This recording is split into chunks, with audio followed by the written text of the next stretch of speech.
പരിശുദ്ധ പരമദിവ്യകാരുണ്യത്തിന് എന്നേരവും ആരാധനയും സ്തുതിയും പുകഴ്ചയും ഉണ്ടായിരിക്കട്ടെ.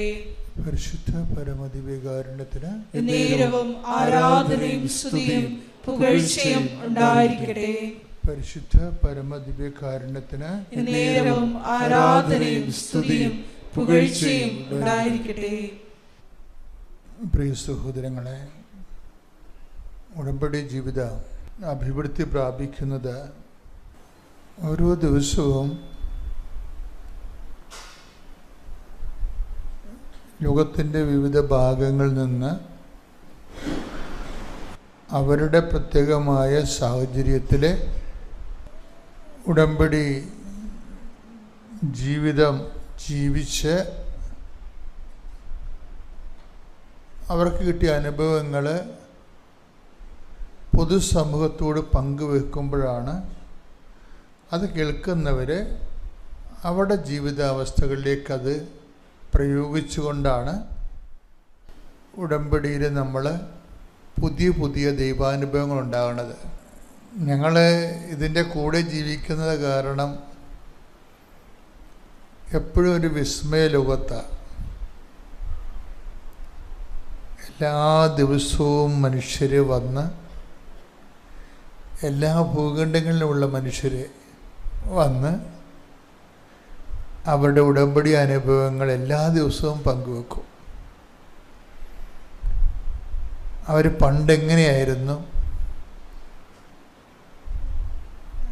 ഉടമ്പടിയിലൂടെ അവരെങ്ങനെയാണ് ഉടമ്പടിയെ സമീപിച്ചത്, ആ ഉടമ്പടി ജീവിച്ചപ്പോൾ എങ്ങനെയാണ് അവരുടെ ജീവിതത്തിൽ ഇന്ന് വരെ ഇല്ലാത്ത ദൈവാനുഭവങ്ങൾ ഉണ്ടായത്. അത് ഇപ്പം കമൻറ്റുകളൊക്കെ നിങ്ങൾ നോക്കിയാൽ കൃപാസനത്തിന് എതിരെ കമൻറ്റുകളൊക്കെ ഒത്തിരി വരും. അപ്പം ഞാൻ കമൻറ്റുകളെല്ലാം ശ്രദ്ധിക്കുന്നയാളാണ്, അവോയ്ഡ് ചെയ്യത്തില്ല. കമൻറ്റുകൾ ശ്രദ്ധിക്കും, കടുത്ത വിമർശനങ്ങൾ വളരെ ശ്രദ്ധയോടെ പരിശോധിക്കും. ഹൗ ദ പീപ്പിൾ ഫീൽസ്, അതെങ്കിൽ ജനങ്ങൾ എങ്ങനെയാണ് ഫീൽ ചെയ്യണതെന്ന് നോക്കും. കാര്യം നമ്മൾ പൊതുസമൂഹത്തിലേക്ക് ക്രിസ്തുവിനെ കൊടുക്കുന്ന ഒരു ജോലിയാണ് നമ്മുടേത്. ആ ക്രിസ്തുവിനെ കൊടുക്കുന്നതിൻ്റെ ഭാഗമായിട്ട് അതിൽ വിദ്യാഭ്യാസം കുറഞ്ഞവരുണ്ടാകും, നല്ല വിദ്യാഭ്യാസമുള്ളവരുണ്ടാകും, പ്രൊഫഷണൽസ് ഉണ്ടാകും. അവരെല്ലാം ക്രിസ്തുവിനെ സ്വീകരിക്കുമ്പോൾ അവർക്കുണ്ടാകുന്ന ജീവിതത്തിൻ്റെ പ്രത്യേക കാലാവസ്ഥകൾ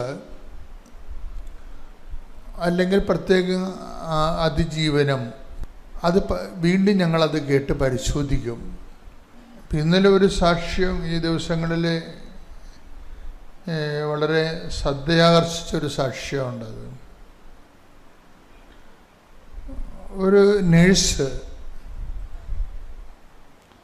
ഒരു നോൺ ക്രിസ്ത്യൻ നേഴ്സാണ്. ഇവർ പെട്ടെന്ന് അപ്സെറ്റായി പോകും അവരുടെ ജീവിതത്തിലെ. കാരണം അവർ വെളുപ്പാങ്കാലത്ത് പാല് കൊടുത്ത് കിടത്തിയ കുഞ്ഞ് പിന്നെ ഒന്ന് ഉറങ്ങി അവർ തിരിഞ്ഞു നോക്കുമ്പോൾ കുഞ്ഞ് മരിച്ചിരിക്കണം. ഒരമ്മയെ സംബന്ധിച്ചിടത്തോളം നിങ്ങൾക്ക് എന്തുമാത്രം ഫീൽ ചെയ്യുമെന്ന് എനിക്കറിയത്തില്ല, അങ്ങനെ ഒരു അനുഭവങ്ങളിലൂടെ ആരും പോയി കാണത്തില്ല. പക്ഷെ അങ്ങനെ ഒരു അനുഭവങ്ങൾ ഉണ്ടായാൽ തകർന്നു പോകും മനുഷ്യൻ. അമ്മയും കുഞ്ഞെന്ന് വെച്ചാൽ 10-24 വയസ്സേ ഉള്ളൂ, 10-24 ദിവസമേ ഉള്ള ആ കുഞ്ഞിന്. ഇപ്പം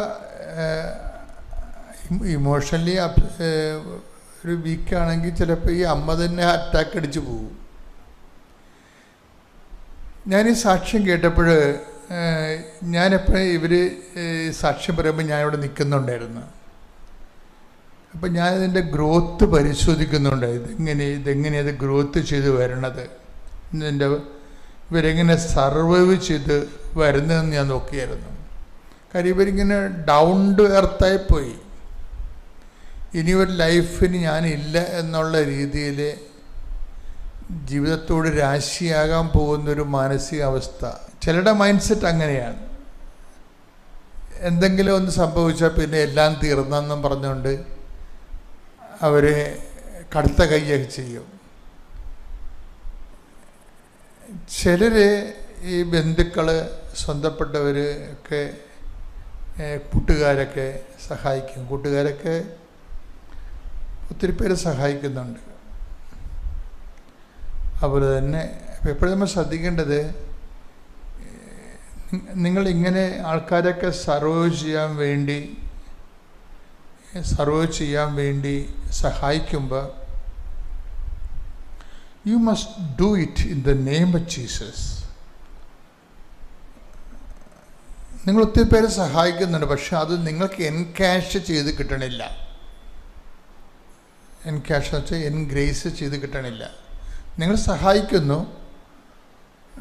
നല്ല വാക്കുകൾ പറയുന്നു, സപ്പോർട്ട് ചെയ്യുന്നു, ചില പണം കൊടുക്കുന്നു, ചിലപ്പോൾ വഴി കാണിച്ചു കൊടുക്കുന്നു, ചെയ്യുന്നുണ്ടെങ്കിലും you are not doing it in the name of Jesus.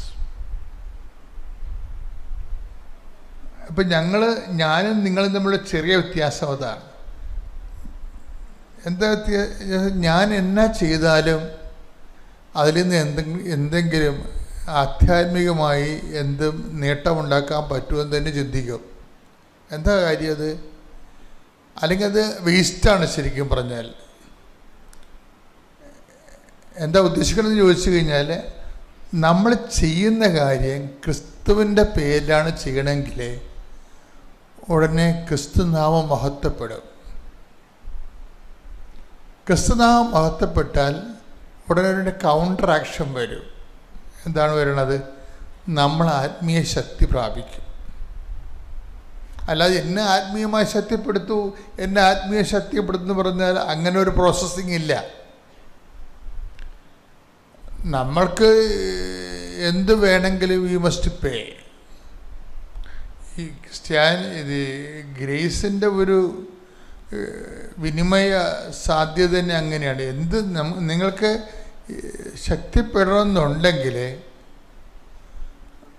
അതിന് പറ്റുന്ന രീതിയിൽ നിങ്ങൾ പരുവപ്പെടണം. ഇപ്പം എന്തുകൊണ്ടാണ് ഈശോയുടെ നാമം, ഇപ്പം ഈശോ പറഞ്ഞില്ലേ, എൻ്റെ നാമത്തിൽ എന്ന് പറഞ്ഞാൽ ഒരു ഗ്ലാസ് പച്ചവെള്ളമാണ് കൊടുത്തിട്ടുണ്ടെങ്കിൽ ഞാൻ നിങ്ങൾക്ക് ടെക്വിട hallelujah hallelujah hallelujah hallelujah.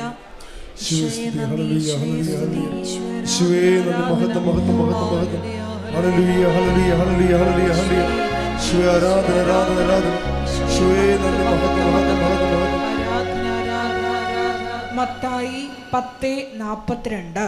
Mathai 10:42. ഈ ചെറിയവരിൽ ഒരുവന്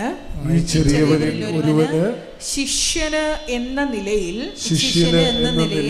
ഒരു പാത്രം വെള്ളമെങ്കിലും കൊടുക്കുന്നവന് പ്രതിഫലം ലഭിക്കാതിരിക്കുകയില്ലെന്ന് സത്യമായി ഞാൻ നിങ്ങളോട് പറയുന്നു. ഈ ക്രിസ്തുവിന്റെ കാലത്തിന് ശേഷം കൃപയ്ക്ക് ലഭിച്ച വേറൊരു പേരാണ് പ്രതിഫലം. എൻ്റെ പേര് രാജി. ഞാൻ കുന്നിക്കോട് നിന്ന് വരുന്ന. എനിക്ക് ഇവിടെ നിന്ന് കിട്ടിയ അനുഗ്രഹം എന്ന് പറഞ്ഞാൽ, ഞാൻ ഭയങ്കര വഴക്കാളിയായിരുന്നു. ആരെയും തൊട്ട കൈക്ക് അടിക്കും. എൻ്റെ വീട്ടിൽ എന്ത് കുറ്റങ്ങൾ ചെയ്താലും, ഞങ്ങൾ ചെയ്തില്ലെങ്കിലും ആര് വന്നാലും ഞാൻ അവരെ ഉപദ്രവിക്കും. ഞാനിവിടെ വന്ന് 25/9/2025 ഉടമ്പടി എടുത്തത്. ഉടമ്പടി എടുത്തതിന് ശേഷം ഞാൻ അതെല്ലാം നിർത്തിവെച്ചു. ഞാൻ ആരെയും ഉപദ്രവിക്കത്തില്ല, എൻ്റെ വീട്ടിലുള്ളവരെ ഉപദ്രവിക്കും. ഏത് ഉദ്യോഗസ്ഥരെ ആയാലും ഞാൻ ഒന്നും നോക്കത്തില്ല. ഞാൻ തെറ്റ് ചെയ്തിട്ടില്ല, അവരെ ഉപദ്രവിച്ചിട്ടുണ്ട്. അവരോട് ഏത് രീതിയിലും ഞാൻ നീതികേടായി പെരുമാറിയിട്ടുണ്ട്. എൻ്റെ ഭാഗത്താ തെറ്റ് ശരിയെങ്കിൽ ഞാൻ അവരോട് നല്ല രീതിയിൽ കയർത്ത് അവരെ ഉപദ്രവിച്ചിട്ടുണ്ട്. അതിൽ നിന്ന് എല്ലാവരോടും ഞാൻ കയർത്ത് സംസാരിച്ചിട്ടുണ്ട്. എൻ്റെ അമ്മ മാതാവ് എനിക്ക് അതിൽ നിന്ന് ആത്മീയമായി വളരുവാൻ എനിക്ക് അതേകാര്യം ശക്തിയും കരുത്തുള്ള മകളായി അവരോട് നേരിടാനുള്ള ശക്തി തന്ന് എൻ്റെ അമ്മ മാതാവ് യേശുവപ്പ എന്നെ അനുഗ്രഹിച്ചു. അതുപോലെ തന്നെ ഞാൻ 7ാം ക്ലാസ് പഠിക്കുമ്പോൾ മുതൽ ഞാൻ എൻ്റെ യേശുവപ്പയെ അറിഞ്ഞ മകളാണ്. ഞാനൊരു ഹൈന്ദവ വിശ്വാസിയാണ്. ഇന്ന് എന്ത് ചോദിച്ചാലും എൻ്റെ അമ്മ മാതാവ് യേശുവപ്പ എനിക്ക് തന്നിട്ടുണ്ട്. ഇതുവരെയും ഞാൻ ആ യേശുവപ്പയെ അമ്മ മാതാവിനെ തള്ളിക്കളഞ്ഞ ഒരു മക്കളോടും ഞാൻ പറഞ്ഞിട്ടില്ല. പക്ഷേ എൻ്റെ കാര്യത്തിൽ ഇന്നും അമ്മ മാതാവിനോട് ചോദിക്കാതെയാണ് എനിക്ക് ഓരോന്നും തരുന്നത്. ഞങ്ങൾ വാടക വീട്ടിലാണ് കഴിയുന്നത്. ഞങ്ങൾക്ക് വണ്ടി ഉണ്ടായിരുന്നു, അതെല്ലാം നഷ്ടപ്പെട്ടു. ഇവിടെ വന്ന് ഉടമ്പടി എടുത്തതിൻ്റെ ഭാഗമായിട്ട് എൻ്റെ അമ്മ മാതാവ് 2 വാഹനം തന്നു. ഒന്നല്ല, അതിനുള്ള പ്രാപ്തിയൊന്നും ഞങ്ങൾക്കില്ല. പക്ഷേ അമ്മ മാതാവ് അതിനുള്ള അടയാളങ്ങളും അതിനുള്ള വഴിയും എല്ലാം കാട്ടിത്തന്ന് ഞാൻ എൻ്റെ അമ്മ മാതാവിൻ്റെ കാശുരൂപവും പിടിച്ച് സർവശക്തനായ പിതാവിനെ ചൊല്ലി വാഹനമെടുക്കാൻ പോയപ്പോൾ അമ്മ മാതാവിനോട് ഞാൻ പറഞ്ഞു, അമ്മ മാതാവേ, അമ്മ മാതാവിൻ്റെ വാഹനമാണെങ്കിൽ എനിക്ക് അടയാളം കാട്ടിത്തരണമേ എന്ന് പറഞ്ഞു. 2 വാഹനം എടുത്തപ്പോഴും ആദ്യത്തെ വാഹനത്തിന് 8 കാണിച്ചു, 2ാമത്തെ വാഹനത്തിന് 7 കാണിച്ചു. അവിടെ ഞങ്ങൾ ടോക്കൺ കൊടുത്തു. കൊടുത്ത മക്കളും അമ്മ മാതാവിനെ വിശ്വസിക്കുന്ന മക്കളാണ്. അതാണ് 2ാമത്തെ സാക്ഷ്യം. 3ാമത്തേത്, എൻ്റെ കുഞ്ഞ് വലിയ കൊച്ചായതിന് ശേഷം അവൾക്ക് പീരീഡ്സ് ആവത്തില്ലായിരുന്നു. ഞാൻ വളരെയധികം ബുദ്ധിമുട്ടി. എൻ്റെ കുഞ്ഞിന് ഒരു മരുന്ന് കഴിക്കാനും ഇടവരുത്തല്ലേ എൻ്റെ അമ്മ മാതാവേ എന്ന് ഞാൻ രാവിലെ പ്രാർത്ഥിക്കുമ്പോഴും വൈകിട്ടായാലും പ്രാർത്ഥിക്കുമ്പോൾ പറഞ്ഞ് എൻ്റെ കുഞ്ഞിൻ്റെ വയറ്റിൽ ഞാൻ തൈലം പൂശി സർവശക്തനായ പിതാവിനെ ചൊല്ലി ഇന്ന് വരെയും ഒരു കുഴപ്പവും കൂടാതെ എൻ്റെ മോക്ക് എല്ലാ മാസവും കറക്റ്റായിട്ട് ഡേറ്റ് ആവുന്നുണ്ട്. അത് 3ാമത്തെ സാക്ഷ്യം. 4ാമത്തെ സാക്ഷ്യം, ഞാൻ ചോദിക്കാതെ എനിക്ക് കണ്ടക്ടറായിട്ട് ജോലി തന്നു. ആദ്യം ലൈസൻസ് എടുക്കാൻ പോയപ്പോൾ ഞാൻ എൻ്റെ അമ്മ മാതാവിനെ എനിക്ക് ആ പരീക്ഷാ ഹാളിൽ കയറ്റാൻ പറ്റത്തില്ലായിരുന്നു. ഞാൻ എൻ്റെ ഹൃദയത്തിൽ വെച്ചുകൊണ്ട് പോയി എൻ്റെ അമ്മ മാതാവിനെ ഞാൻ സർവശക്തനായ പിതാവിനെ ചൊല്ലിയിട്ട് ഞാൻ പറഞ്ഞു, അമ്മ മാതാവേ, എനിക്കൊരു അടയാളം കാട്ടിത്തരണമേ എന്ന്. എൻ്റെ അമ്മ മാതാവ് അവിടെ എനിക്ക് 7 എന്നുള്ള അക്കം കാട്ടിത്തന്നു.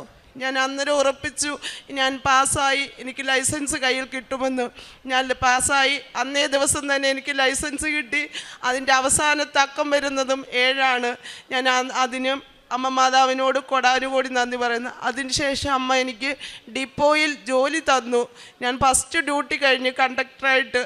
അതും അമ്മ മാതാവ് ഞാൻ ചോദിക്കാതെ തന്നതാണ്. ഇനി ബാക്കിയെല്ലാം അമ്മ മാതാവിൻ്റെ അനുഗ്രഹത്താലാണ്. അതുപോലെ എനിക്ക് എൻ്റെ കുടുംബത്തിൽ ഉപ്പ് കൊണ്ടും തൈലം കൊണ്ടും എൻ്റെ ചിറ്റപ്പന്മാർക്കും കുഞ്ഞമ്മമാർക്കും ഒക്കെ അസുഖം വന്നപ്പോഴേ എൻ്റെ മാതാവിനും എല്ലാ അസുഖം വന്നപ്പോൾ ഞാൻ അവർക്കെല്ലാം പ്രാർത്ഥിച്ചു. ഉപ്പായാലും തൈലമായാലും തേനായാലും കൊടുത്ത് ഓപ്പറേഷനിൽ നിന്നും പല രോഗങ്ങളിൽ നിന്നും സിസ്റ്റുകൾ ഓപ്പറേഷൻ ചെയ്യണമെന്ന് പറഞ്ഞതിൽ നിന്നെല്ലാം എൻ്റെ യേശുപ്പ എൻ്റെ അമ്മ മാതാവും കൂടുതൽ അനുഗ്രഹം തന്നു. അതിൽ നിന്ന് അവരെല്ലാം മുക്തി നൽകി. ഞാൻ ഉടമ്പടി എടുത്തതിൻ്റെ ഉദ്ദേശം ജീവിതാന്ത്യത്തോളം ദൈവസ്നേഹത്തിൽ നിറയാനും ജീവിതാന്ത്യത്തോളം ദൈവസ്നേഹത്തിൽ നിലനിൽക്കുവാനുമാണ്. ഇന്നും ഞാൻ എൻ്റെ കുടുംബത്തിൽ പറഞ്ഞിട്ടുണ്ട്, ഇന്ന് ഞാൻ ഈ നിമിഷം മരിച്ചാൽ പോലും എൻ്റെ അവയവങ്ങൾ ദാനധർമ്മം ചെയ്യണമെന്ന്. കാരണം അതിലൂടെ എൻ്റെ യേശുപ്പയുടെയും മാതാവിൻ്റെയും സ്നേഹത്തെ അനേകായിരം മക്കൾ അറിയണം. നാം ഈ ലോകത്തിലേക്ക് വരുമ്പോൾ ഒന്നും കൊണ്ടല്ല വരുന്നത്, നമ്മളിവിടെ നിന്ന് പോകുമ്പോഴും ഒന്നും കൊണ്ടല്ല പോകുന്നത്. എല്ലാം എൻ്റെ യേശുപ്പനും അമ്മ മാതാവ് തന്ന അനുഗ്രഹങ്ങളാണ്. അതുപോലെ എനിക്ക് ഒത്തിരി അടയാളങ്ങൾ എൻ്റെ അമ്മച്ചി തന്നിട്ടുണ്ട്. ഞാൻ കണ്ടക്ടർ ലൈസൻസ് എടുക്കാൻ പോകുന്നതിൻ്റെ അന്ന് രാത്രി എനിക്കൊന്നും അറിയത്തില്ല. ഞാൻ അമ്മ മാതാവിനോട് പറഞ്ഞു, അമ്മ മാതാവേ, എൻ്റെ കൃപയാലല്ല, എൻ്റെ കഴിവാലല്ല, എൻ്റെ അമ്മ മാതാവിൻ്റെ അനുഗ്രഹത്താൽ വേണം എനിക്ക് കിട്ടുവാൻ. എനിക്കൊരു യോഗ്യതയില്ല. അന്ന് രാത്രി ഞാൻ കിടന്നുറങ്ങുമ്പോൾ 1 മണിയായപ്പോൾ എൻ്റെ അമ്മ മാതാവ് എൻ്റെ അടുത്ത് വന്ന് പറയുന്നു, യേശുപ്പൻ പറയുന്നു, മകളെ രാജി എണീക്ക്, നിനക്ക് ഇതാ പിടിക്കുക, ലൈസൻസ് കയ്യിൽ പിടിക്കുമെന്ന് പറഞ്ഞു. ഞാൻ എണീറ്റ് നോക്കിയപ്പോൾ കൃത്യം 1 മണിയായതേ ഉള്ളൂ. പിറ്റേ ദിവസമാണ് എക്സാം. ഞാൻ എൻ്റെ അമ്മ മാതാവിനെ ഹൃദയത്തിൽ കൊണ്ടുപോയി. എനിക്കത് കിട്ടി. ഈ ലോകത്തിൽ എന്ത് ചോദിച്ചാലും എൻ്റെ അമ്മ മാതാവ് എനിക്ക് തന്നിട്ടുണ്ട്. ഒരേ ഒരു കാര്യം മാത്രം ഒഴിച്ച് ഞാൻ അത് എൻ്റെ അമ്മ മാതാവിന് വിട്ടുകൊടുത്തേക്കുവാണ്. അതിനുശേഷം എനിക്ക് മഴവില്ലായിട്ട് എൻ്റെ അമ്മ മാതാവ് തന്ന് എൻ്റെ ഭർത്താവാണ് എന്നെ ആദ്യമായി ഇവിടെ കൊണ്ടുവരുന്നത്. എൻ്റെ ഭവനത്തിലാണെ ഭയങ്കര വഴക്കായിരുന്നു. എനിക്ക് സമാധാനം എന്ന് പറയുന്നത്, ഞാൻ എൻ്റെ കുഞ്ഞുങ്ങളെ 2 പേരെ പ്രസവിച്ചതിന് ശേഷം ഞാൻ സമാധാനം അറിഞ്ഞിട്ടില്ല. പക്ഷേ ഞാൻ എൻ്റെ ഈ അൾത്താരയിൽ വന്ന് ഉടമ്പടി എടുത്തതിന് ശേഷം എൻ്റെ കുടുംബത്തിൽ സമാധാനവും സന്തോഷവുമാണ് ഇന്നും നിലനിൽക്കുന്നത്. എല്ലാ ദിവസവും എനിക്ക് മുല്ലപ്പൂവിൻ്റെ മണം കിട്ടും. ആദ്യം അറിയുന്നത് എൻ്റെ 2 കുഞ്ഞുങ്ങളാണ്. അവർ 2 പേരും വിളിച്ചിട്ട് പറയും അമ്മയെ മുല്ലപ്പൂവിൻ്റെ മണം വന്ന്, പിച്ചിപ്പൂവിൻ്റെ മണം വരുന്നു, ഞങ്ങൾക്ക് മഴവില്ല് കാട്ടിത്തന്ന്, ഹാർട്ട് കാട്ടിത്തന്ന്.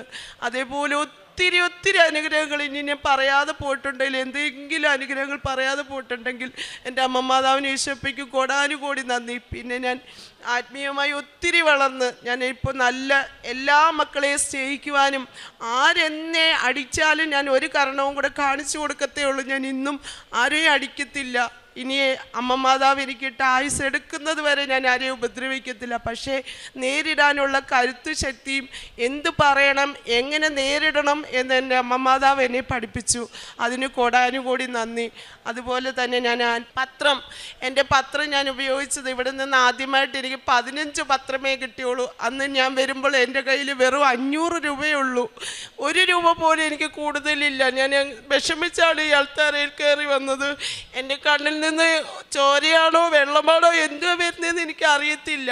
ഞാനിവിടെ വന്നിട്ട് ഈ അമ്മ മാതാവിനോട് പറഞ്ഞു, അമ്മ മാതാവേ ഞാൻ എന്താണ് ചെയ്യേണ്ടത്, ഇവിടെ എത്ര രൂപയാവും, എന്ത് ചെയ്യും, ഇതുകൊണ്ട് ഞാൻ എങ്ങനെ പോവും എന്ന് ഞാൻ സങ്കടത്തോടെ ഞാൻ വന്നു. പക്ഷേ എൻ്റെ അമ്മ മാതാവ് വെറും 250 രൂപ എനിക്ക് ചിലവായുള്ളൂ ഇവിടെ.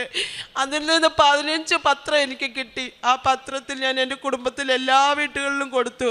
എല്ലാ വീട്ടുകളിലും കലഹങ്ങളും എല്ലാ വഴക്കുമുള്ള കുടുംബങ്ങളാണ്. പക്ഷേ എന്നാലും ഞാൻ എൻ്റെ അമ്മ മാതാവിൻ്റെ എല്ലാ സാധനങ്ങളും എല്ലാ വീടുകളിലും എത്തിച്ചു. ബാക്കി 13 പത്രം ഉണ്ടായിരുന്നു എൻ്റെ വീട്ടിലും വെച്ചിരുന്നു. എൻ്റെ കുഞ്ഞിൻ്റെ സമയത്ത് എൻ്റെ യൂട്രസ് റിമൂവ് ചെയ്ത് അന്നേ ദിവസം ഞാൻ അവർക്ക് 2 പേർക്ക് ഞാൻ 2 അല്ല 4, 5 പേർക്ക് ഞാൻ പൈസ സഹായമായി ചെയ്തു. പക്ഷേ അവരെന്നെ കളിപ്പിച്ച് എവിടാന്ന് എനിക്കറിയത്തില്ല. അവർ പോയി. അതിലൊരു വ്യക്തിയുടെ കീഴാറ്റിങ്ങൽ എന്ന് മാത്രം എനിക്കറിയാം, സ്ഥലം മാത്രം എനിക്കറിയാം. ഒരു അടയാളമോ ഒന്നും എനിക്ക് പറഞ്ഞു തന്നിട്ടില്ല. ഞാൻ അന്ന് രാവിലെ എൻ്റെ മോളെയും കൊണ്ട് ആ പത്രം കയ്യിൽ പിടിച്ച് ഞാൻ രാവിലെ ഇറങ്ങി. കൃത്യം 7 മണിയായപ്പോൾ ഞാൻ ഇറങ്ങി. തിരുവനന്തപുരം കീഴാറ്റിങ്ങൽ ബസ്സിൽ കയറി ഞാൻ കീഴാറ്റിങ്ങൽ ചെന്നു. അവിടെ പോകുന്ന വഴിയിലെല്ലാം സർവശക്തനായ പിതാവിനെ ചൊല്ലി അമ്മ മാതാവിനെ മുറുകെ പിടിച്ച്, ഞങ്ങൾ മാത്രമേ ഉള്ളൂ, ഞങ്ങൾക്ക് സഹായം ആരുമില്ല, എൻ്റെ അമ്മ മാതാവ് ഞങ്ങൾക്ക് കാട്ടിത്തരണം, എൻ്റെ ജീവൻ്റെ വിലയാണ്, നിങ്ങൾ തന്ന നിങ്ങളുടെ സ്വത്താണെന്ന് പറഞ്ഞു. ഞാൻ പോയ വഴിക്കെല്ലാം എല്ലാവർക്കും കൊടുത്തു. അവസാനം ആ വീടിൻ്റെ മുമ്പിൽ എൻ്റെ അമ്മ മാതാവ് എന്നെ എത്തിച്ചു. ഇന്ന് ഈ നിമിഷം വരെ ആ മനുഷ്യൻ എൻ്റെ അടുത്ത് പറഞ്ഞേക്കുന്നത് 2 വർഷം കഴിഞ്ഞ് എല്ലാവർക്കും ഞാൻ കൊടുത്തിട്ട് എല്ലാവരും പറയുന്നത് ഇന്ന് തരാം, നാളെ തരാം, ഇന്ന് തരാം. പക്ഷേ ഞാനിവിടെ വന്ന് ഉടമ്പടി എടുത്തതിൻ്റെ ഭാഗമായി എൻ്റെ ഭവനത്തിൽ അതിനെക്കുറിച്ച് ചൊല്ലി എന്നും വഴക്കായിരുന്നു. ഒരു ദിവസം മുടങ്ങാതെ ഞങ്ങൾ തമ്മിൽ കലഹമായിരുന്നു. ഞാൻ ആത്മഹത്യയുടെ വക്കി പലവട്ടവും ഞാൻ പോയിട്ടുണ്ട്. പക്ഷേ എൻ്റെ അമ്മമാത് അവിടെ നിന്ന് എന്നെ തിരിച്ച് ഇന്നും നിലനിൽപ്പോടുകൂടി എനിക്കൊരു ജോലിയും തന്ന്, ഞാൻ ചോദിക്കാതൊരു ജോലിയും തന്ന് എന്നെ നിലനിർത്തി. പിന്നെ ഞാൻ കാരുണ്യ പ്രവൃത്തികൾ ചെയ്തത് എൻ്റെ അടുത്തുള്ള അനാഥാലയത്തിൽ ഗാന്ധി ഭവനിൽ പോയി. അവിടെ പോയി എന്നെ കൊണ്ട് ഒക്കുന്ന രീതിയിൽ ഡ്രസ്സായാലും പൈസയായാലും ഞാൻ കൊടുത്ത്, ഞാനും എൻ്റെ അമ്മയും എൻ്റെ മകളും എൻ്റെ അമ്മയുമാണ് ഇവിടെ നിൽക്കുന്നത്. ഞങ്ങളെല്ലാം കൂടെ പോയി കൊടുത്ത്. പിന്നെ എന്നെ കൊണ്ട് ഒക്കുന്ന രീതിയിൽ എല്ലാ മാസവും ഞാൻ പൊതിച്ചോറ് ഹോസ്പിറ്റലുകളിൽ കൊടുക്കും. അതിൻ്റെ കൂടെ ഞാൻ ചെയ്യുന്നതെന്ന് വെച്ച് കഴിഞ്ഞാൽ എൻ്റെ കയ്യിൽ പത്രമില്ല കൊടുക്കാനെ കൊണ്ട്. എന്നിട്ട് ഞാൻ പറയും എൻ്റെ അപ്പായെക്കുറിച്ചും അമ്മയെക്കുറിച്ചും കൂടുതൽ പേര് അറിയണം. ഞാൻ ഇവിടുത്തെ അഡ്രസ്സും ഫോൺ നമ്പരും സർവശക്തനായ പിതാവിനെ എഴുതി ഒരു പേപ്പറിൽ എഴുതും. ഞാനും എൻ്റെ കുഞ്ഞുങ്ങളും കൂടെ കുറച്ച് പേപ്പറിൽ എഴുതി വെക്കും. എന്നിട്ട് ഓരോ പൊതിച്ചോറിലും അത് ഞങ്ങൾ വെക്കും. വെച്ചിട്ട് ഞങ്ങൾ പറയും, നിങ്ങൾ ഈ ഇത് വായിച്ച് നിങ്ങളുടെ എല്ലാ ആവശ്യങ്ങളും നിങ്ങൾ ഇതിൽ വിളിച്ച് അല്ലെങ്കിൽ നിങ്ങൾ അവിടെ ചെന്നാൽ മതിയെന്ന് പറഞ്ഞു അതിൽ കൊടുത്തു. എല്ലാ പൊതികളിലും ഞങ്ങൾ കൊടുത്തു വിട്ടു. ഞാൻ പറഞ്ഞു ഒത്തിരി പേര് ഇവിടെ വന്ന് ഉടമ്പടി എടുത്തിട്ടുണ്ട്. അതുപോലെ തന്നെ എല്ലാ ആഴ്ചകളിലും ഞാൻ ഉപവാസം എടുക്കും. എല്ലാ ദിവസവും പുതിയ നിയമം 1 വട്ടം ഞാൻ വായിച്ചു തീർന്ന്. ഹൈന്ദവ വിശ്വാസിയാണെങ്കിൽ എല്ലാ ദിവസവും ജിനു അച്ഛൻ്റെ യൂട്യൂബിൽ ജപമാലയുണ്ട്. എല്ലാ ദിവസവും ഞാൻ ജപമാലയ്ക്ക് കൂടും. ഇപ്പോൾ ഡ്യൂട്ടിക്ക് പോകുന്ന സമയം എനിക്ക് പറ്റിയില്ല എന്നുണ്ടെങ്കിൽ അടുത്ത ദിവസം ഞാൻ ഉടമ്പടി ധ്യാനവും എല്ലാം ഞാൻ കണ്ട് 1 മണിക്കൂർ കൂടുതൽ 1.5 മണിക്കൂർ വീതം ഞാൻ ബൈബിളും വായിച്ച് അത് ഷെയറും ചെയ്ത് അങ്ങനെ ഞാൻ പ്രേക്ഷിത പ്രവർത്തനങ്ങൾ ചെയ്യും. ഇന്നിവിടെ വന്ന് എനിക്ക് ഈ ആൾത്താരെ കയറാൻ എന്നെ അനുഗ്രഹിച്ചതിനെ ഓർത്തു കോടാനുകൂടി നന്ദി എൻ്റെ അമ്മ മാതാവിനും ഈശോയ്ക്കും ഞാൻ പറയുന്നു. ആദ്യം അമ്മയ്ക്കും ഈശോയ്ക്കും 3ാമത്തെ തവണ ഈ ആൾത്താരയിൽ കയറി എനിക്ക് സാക്ഷ്യം പറയാൻ എന്നെ അനുവദിച്ചതിന് കോടാനുകൂടി നന്ദി പറയുന്നു. എൻ്റെ പേര് സിമ്മി. ഇതെൻ്റെ മോള് ആഷ്ന. മോളുടെ ഞാൻ ഉടമ്പടിയിൽ വെച്ച് മോൾക്ക് കിട്ടിയ അനുഗ്രഹങ്ങൾ പറയാനായിട്ടാണ് ഞാൻ നിൽക്കുന്നത്. അവളുടെ പരീക്ഷയിൽ ഒരു PG പരീക്ഷ, ഫിസിയോതെറാപ്പി PG പരീക്ഷയിൽ ഒരു വിഷയത്തിന് 3 മാർക്ക് കുറവായിരുന്നു. അപ്പോൾ ഞങ്ങൾ റീവാലുവേഷന് കൊടുത്തപ്പോൾ ഞങ്ങൾ മാതാവിനോട് പ്രാർത്ഥിച്ച് വെഞ്ചരിച്ച ഉപ്പ് ലാപ്ടോപ്പിലൊക്കെ ഇട്ട് ഓൺലൈനിലാണ് ചെയ്തത്. അപ്പോൾ അതിലൊക്കെ ഇട്ടൊക്കെ പ്രാർത്ഥിച്ചിട്ടൊക്കെയാണ് ഞങ്ങൾ കൊടുത്തത്. അവസാനം റിസൾട്ട് വന്നു കഴിഞ്ഞപ്പോഴേക്കും അവളും പാസ്സായി. അതാണ് ഒന്നാമത്തെ സാക്ഷ്യം. രണ്ടാമത് എൻ്റെ മോൾക്ക് ജോലി കിട്ടാൻ അധികം താമസിക്കാതെ ജോലി കിട്ടണമെന്ന് ഞാൻ അമ്മയോട് പ്രാർത്ഥിച്ചിരുന്നു. അങ്ങനെയാണെങ്കിൽ ഇവിടെ ഒന്ന് സാക്ഷ്യം പറയാമെന്ന് പറഞ്ഞിരുന്നു. അങ്ങനെ ജോലിക്ക് ഒരു കരാർ അടിസ്ഥാനത്തിലാണെങ്കിലും ഗവൺമെൻറ് ഹോസ്പിറ്റലിൽ അവൾക്ക് ജോലി കിട്ടി. ഇപ്പോൾ ജോലിക്ക് പോയിക്കൊണ്ടിരിക്കുകയാണ്. പിന്നെ അവളുടെ വിവാഹത്തിന് ഞങ്ങൾ ഒരുപാട് ഏജൻസികളിലൊക്കെ കൊടുത്ത് എന്നിട്ടൊന്നും അങ്ങനെ ഒന്നും ശരിയാകുന്നുണ്ടായിരുന്നില്ല. എന്തെങ്കിലുമൊക്കെ പ്രശ്നങ്ങളൊക്കെ ആയിരുന്നു. പക്ഷെ ഞങ്ങളുടെ അടുത്ത് തന്നെയുള്ളൊരു ചേച്ചി ഒരു കാര്യം കൊണ്ടുവന്ന് അങ്ങനെ അത് നടന്നു. നല്ലൊരു മകനെ, ദൈവവിശ്വാസവും ദൈവഭയവും എല്ലാം ഉള്ള നല്ലൊരു മകനെ അവൾക്ക് ഭർത്താവായി ലഭിച്ചു. പിന്നെ ഞാൻ കാരുണ്യ പ്രവൃത്തികൾ വഴിയരികിൽ ഇരിക്കുന്ന ആൾക്കാർക്കൊക്കെ ചോറ് പൊതി കൊണ്ടുപോയി കൊടുക്കും. പിന്നെ പ്രേക്ഷിത പ്രവർത്തനം, ഇവിടുന്ന് പത്രങ്ങൾ മേടിച്ചിട്ട് ഞാൻ ബസ് കയറി ദൂരെ സ്ഥലങ്ങളിലോട്ടൊക്കെ പോകും. എന്നിട്ട് ഇറങ്ങിയിട്ട് നടന്ന് എനിക്ക് കിട്ടിയ എല്ലാ ഇതും അവരോട് പറഞ്ഞുകൊണ്ടിട്ട് ഞാൻ പേപ്പർ കൊടുക്കുമായിരുന്നു. പിന്നെ ഞങ്ങളുടെ അമ്മമാരുടെ ഒരു സ്ഥാപനമുണ്ട്. അവിടെ ഞാൻ പോയി അമ്മമാരെ ഡയപ്പർ മാറ്റുകയും അവരുടെ യൂറിൻ ബാഗ് empty ചെയ്യുകയും പിന്നെ നഖം വെട്ടിക്കൊടുക്കുകയും അവരോടിരുന്ന് ഒത്തിരി ഇരുന്ന് സംസാരിക്കുകയൊക്കെ ചെയ്യുമായിരുന്നു. അങ്ങനെ അതായതാണ് ഞങ്ങൾ ചെയ്ത കാരുണ്യപ്രവൃത്തികൾ. എല്ലാത്തിനും മാതാവിനും ഈശോയ്ക്കും കോടാനുകോടി നന്ദി പറയുന്നു. എൻ്റെ പേര് ആഷ്ന. ഞാൻ ഫിസിയോതെറാപ്പി PG പഠിക്കുന്ന സമയത്ത് എക്സാമിന് മുന്നേ ഇവിടെ ഒന്ന് പ്രാർത്ഥിച്ചു, നല്ലോണം പ്രാർത്ഥിച്ച് ഞാനും എൻ്റെ ഒരു ഫ്രണ്ടും കൂടി വന്ന് പ്രാർത്ഥിച്ച് ഉടമ്പടിയിൽ ഞങ്ങൾ 7 പേരായിരുന്നു എക്സാം എഴുതണത്. എല്ലാവരുടെയും പേരെഴുതി എല്ലാവരും പാസ്സാവാൻ വേണ്ടി പ്രാർത്ഥിച്ച് എക്സാം എഴുതി. എക്സാം വലിയ കുഴപ്പമൊന്നും ഉണ്ടായിരുന്നില്ല, അത്യാവശ്യം എഴുതി പാസ്സായി. ഞാൻ ആവറേജ് സ്റ്റുഡൻ്റാണ്. അപ്പോൾ പാസ്സാവാനുള്ള അത്രയും തന്നെ എഴുതി. പക്ഷേ റിസൾട്ട് വന്നപ്പോൾ ബാക്കി 6 പേരും പാസ്സായി, ഞാൻ മാത്രം ഫെയിലായി 3 മാർക്കിനാണ്. അപ്പോൾ എനിക്ക് വിഷമമായി, കാരണം എല്ലാവരും ഒരാൾ കോളേജിൽ നിന്ന് ഒരാൾക്കാണ് 3 മാർക്കിന് പോയേക്കണം. അപ്പോൾ ഭയങ്കര സങ്കടമായി. എക്സാം എഴുതാൻ പോണേ മുന്നേ നേർച്ച വസ്തുക്കൾ ഉപയോഗിച്ച് പ്രാർത്ഥിക്കും, എല്ലാവർക്കും കൊടുക്കും. ഞാൻ എൻ്റെ കൂടെയുള്ള ആൾക്കാർക്കൊക്കെ കൊടുക്കുമായിരുന്നു. അങ്ങനെ ഭയങ്കര സങ്കടമായി റിസൾട്ട് വന്ന സമയത്ത്. അപ്പോൾ പിന്നീട് ഞാൻ രണ്ടാമതൊന്നും കൂടെ വന്ന്. അപ്പോൾ എൻ്റെ ഒരു ഫ്രണ്ട് പറഞ്ഞ് നമുക്ക് പേപ്പർ ഒന്നുകൂടെ എടുത്ത് നോക്കാം. അപ്പോൾ പേപ്പർ എടുത്ത് നോക്കാൻ വേണ്ടി ചെന്ന സമയത്ത് ടീച്ചേഴ്സ് പറഞ്ഞ് ഡിജിറ്റൽ വാല്യുവേഷനാണ്, അതിൽ പ്രത്യേകിച്ച് അങ്ങനെ വ്യത്യാസമൊന്നും ഉണ്ടാവില്ല, കമ്പ്യൂട്ടറിന് തെറ്റും എന്ന് ഇയാൾക്ക് തോന്നുന്നുണ്ട്, വെറുതെ എന്തിനാ പൈസ കളയണമെന്ന് ചോദിച്ചു. അപ്പോൾ ഞാൻ വിചാരിച്ച സാരമില്ല, എന്തായാലും പ്രാർത്ഥിക്കാം, മാതാവ് എന്തായാലും തരും. അങ്ങനെ ഇവിടെ വന്ന് പ്രാർത്ഥിച്ച് ഉടമ്പടിയിൽ വെച്ച് അങ്ങനെ ഞാൻ റീവാലുവേഷൻ കൊടുത്തു കഴിഞ്ഞിട്ട് അപ്പോഴും ടീച്ചേഴ്സ് പറഞ്ഞ് യൂണിവേഴ്സിറ്റി, ഞാൻ കേരള യൂണിവേഴ്സിറ്റിയിലാണ് പഠിച്ചത്. അപ്പോൾ കേരള യൂണിവേഴ്സിറ്റി എല്ലാവർക്കും അറിയാം, ഭയങ്കര പണിയാണ്, ഒരാൾക്കും റീവാലുവേഷൻ വഴി ആരെയും പാസ്സാക്കൂല, മാത്രമല്ല റീവാലുവേഷൻ കൊടുക്കാൻ തന്നെ സമ്മതിക്കൂല, അങ്ങനെയാണ്.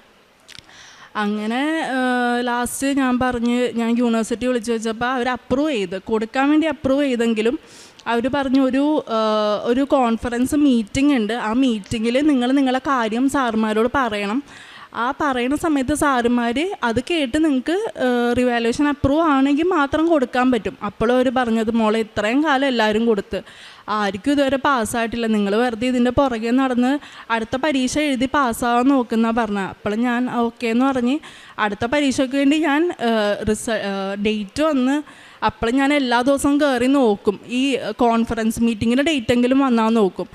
അപ്പോൾ നോക്കുമ്പോൾ ഒരു ദിവസം കോൺഫറൻസ് മീറ്റിങ്ങിൻ്റെ ഡേറ്റ് വന്നപ്പോൾ എനിക്ക് സമാധാനമായി. ഞാൻ അവരോട് കാര്യം പറയാമല്ലോ. അപ്പോൾ സാറുമാർ സൂം മീറ്റിംഗ് വഴിയാണ് ഞാൻ പറഞ്ഞു ഇങ്ങനെയാണ്, ഞാൻ നല്ലോണം എഴുതിയിട്ടുണ്ട്.